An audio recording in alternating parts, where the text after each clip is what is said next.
Hey, what's going on, you guys? So it is the end of week 8. And I thought I would sit down and give my final thoughts on the class and to just talk to you guys about what I think the History 100 Perspectives in History is really about. And I think this is vital for those people who are just really trying to figure out if they should take the class. Okay, so here's my thing. Week 8, let's get that out the way first. So, week 8 was a very, very easy week. It's literally just a wrap up discussion post. So, there's not much that you're going to have to deal with far as like writing papers or any of that. It is just to wrap up and to reflect on your thoughts as a citizen and how being historically informed helped you through the course. That is nothing new for anybody who has taken any classes, and especially when it comes to like this class. So here are my takes on what I think the class was really aimed at.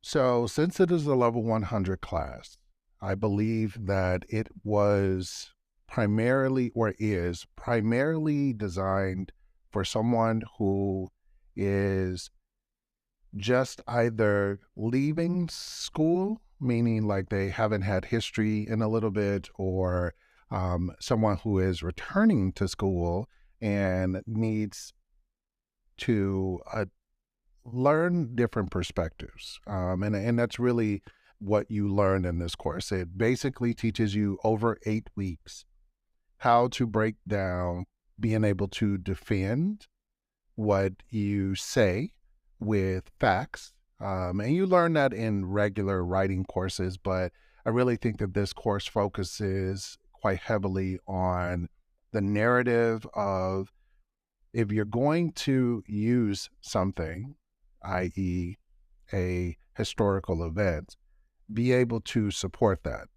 And not just being able to look at something and Google it, but being able to say, these are my primary sources, these are my secondary sources, and here is how I am making my decision based off of these sources.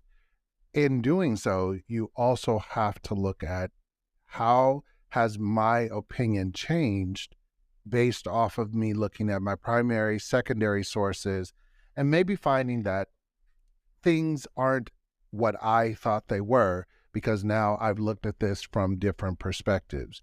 And I couldn't say it any differently. I think that the course was really good. I really enjoyed the instructor. And I think, like, for most people, if you end up getting this instructor, now keep in mind, my instructor was an adjunct professor. So I don't know if you'll end up getting him. But if you were to get him, I think you would have a really good time. Um, he does things in a way that I really appreciate it. And he did not make the course easy. So do not expect to go into this course and then find out that there is like, hey, this is going to be a really easy course. It honestly is not. You are going to have to do some reading. You're going to have to do some application of the thought process, like in being able to defend yourself, whatever your historical view or whatever topic you're talking about, being able to go through and state why.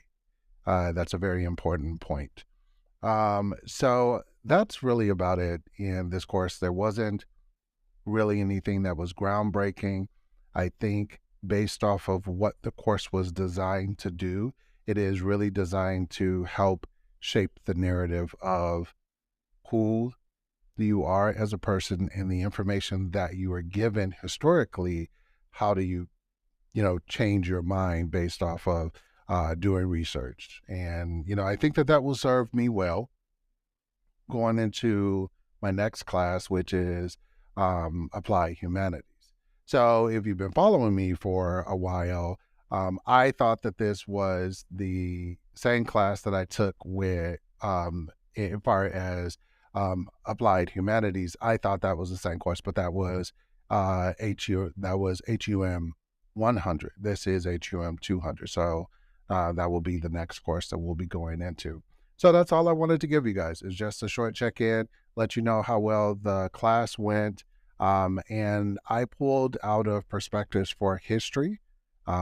The final grade that I received in that class, out of a full 1,000 points, I got 968.33.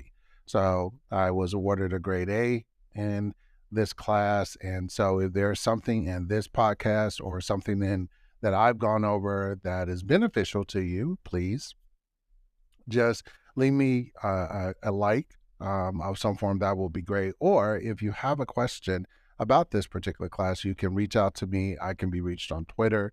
I'm very active on there. I'm also active on my YouTube channel. So I will put a video that corresponds to this as well. So that if for some reason you have a necessity that you want to go through and you just want to write or get your question answered, that is an absolute perfect place to do it. And I'll see you guys next week.